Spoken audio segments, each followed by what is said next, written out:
Tatay ni Dara binigyan ng pangkabuhayan na tricycle. Bago ko ipagpatuloy ang maiksing reaction video na ito, hiling ko lang na patapusin ang panunood nito para malaman ang nilalaman nito, at kung bago ka pa lang sa munting channel na ito, paki-subscribe para lagi kang updated sa video ng mga kalingap.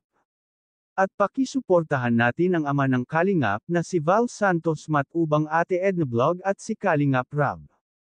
Isang mapagpalang araw sa inyong lahat mga kalingap, at shoutout nga pala sa patuloy na sumusuporta sa aking YouTube channel, lalong-lalo na sa mga viewers natin na walang sawang nanunood at sumusuporta sa ating munting channel. Dahil sa desisyon ng tatay ni Dara na manatili na lang sa kanilang bahay para may kasama ang kanyang mga anak, ay naisipan nito na magtinda na lang ng isda, na labis na ikinatuwa ni Kalingap Rab dahil kahit papaano ay mababawasan na ang pag-aalala niya sa magkapatid na Dara at Bea.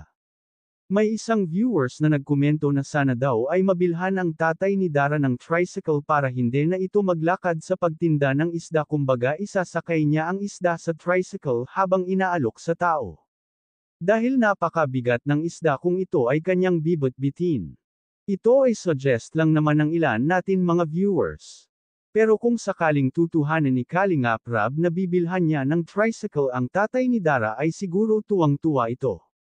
Talagang maraming viewers ang nagmamahal sa magkapatid.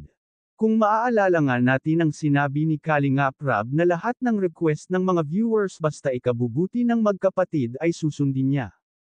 Kaya nga maraming humanga na viewers at netizen kay Kalingap Rab, talagang handa itong tumulong para sa ikabubuti ng lahat, kaya nga ngayon ay nabawasan ang kanyang alalahanin simula nang dumating ang tatay ni Dara, lalo na ngayon na malapit na silang umalis papuntang Hong Kong. Hindi na raw siya mag-aalala sa magkapatid na Dara at Bea at kasama na nito ang tatay nila. Hanggang dito na lang ang update ko mga ka-viewers, maraming salamat at God bless sa inyong lahat.